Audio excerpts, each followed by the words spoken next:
There's a question that's come in. It's a very deep one.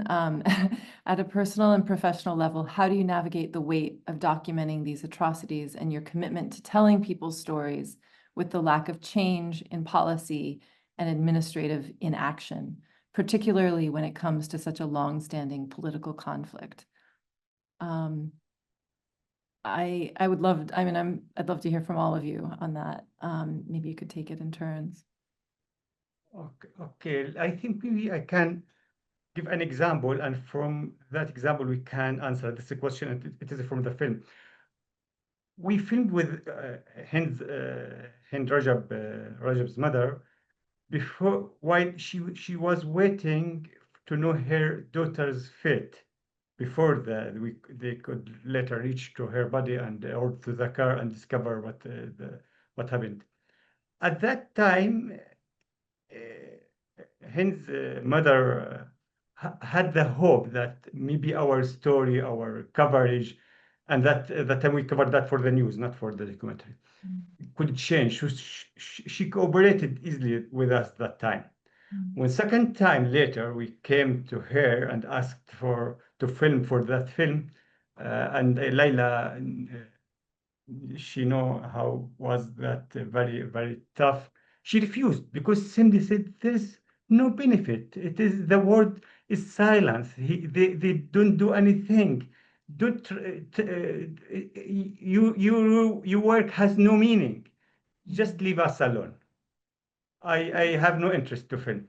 She I lost my daughter, and by the way, uh, Heartbreaking. Hind's mother is psychologist, but I know later when I talked to her that maybe all psychology can heal that kind of the wound she had.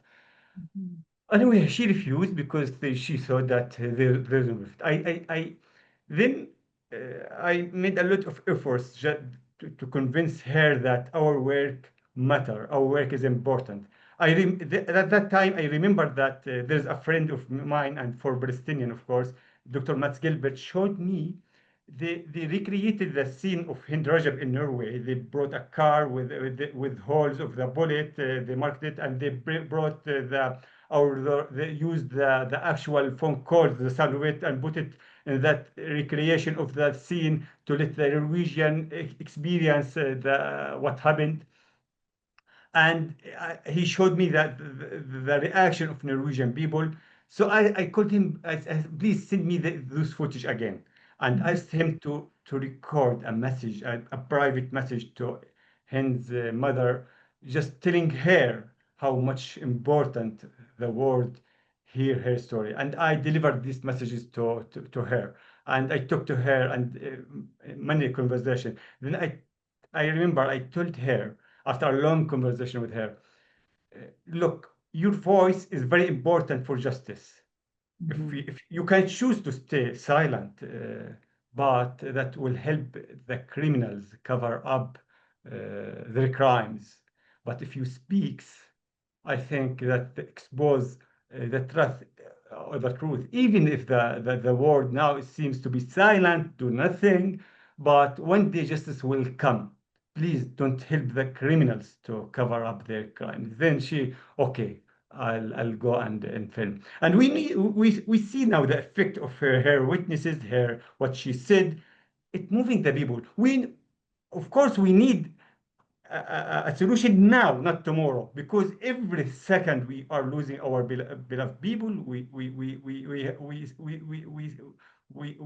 are in a very deep grave. It is not enough just to tell the people our story and to have some sympathy here or there, and then we have nothing. But we believe in the long term justice will come, and the criminals will pay a very heavy price. That maybe need time, but we need to work now and to film now and to deliver the stories now.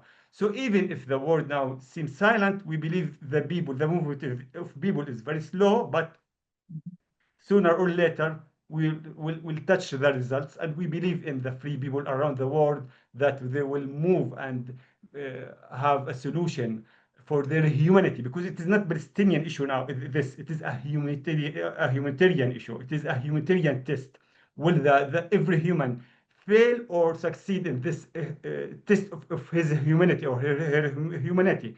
And I am sure many will choose to success in this test and not to, or at least to have an answer for his children and grandchildren in the future, what you did for your humanity when you're a human like you uh, suffered this pain of hunger and killing, and you are in the same earth, did nothing. Mhm.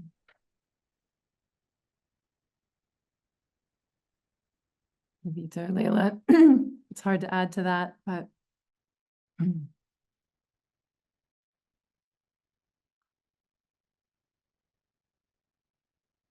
I'll let Laila take this one.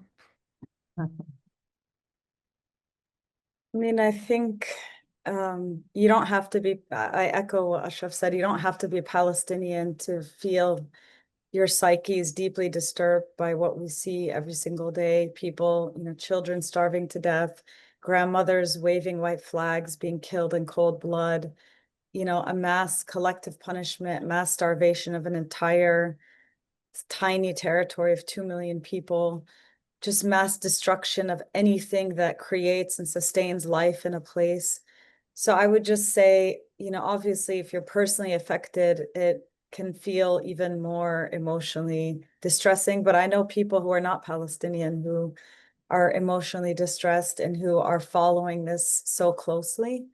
And I think it feels like a moral duty to tell these stories, because if we don't, who else will? And I think it's not just to affect change in the present, as Ashraf mentioned, that hope that we always have as journalists to affect change in the present, but it's also documenting history, so that people can never claim that they didn't know.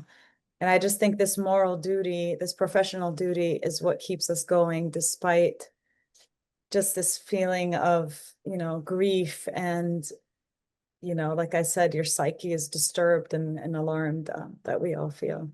I did want to just make sure to acknowledge also our editor, Adrienne Hashbell, because so much of the humanity that you see in the film, of course, our crew on the ground, the beauty that they brought with the footage and the people who told their stories and the way that Kavitha's vision kind of came to life. But there's so much also in the editing, just the humanity that she brings to it, that's so crucial. So I wanted to make sure that we mentioned her and her work and her vision as well.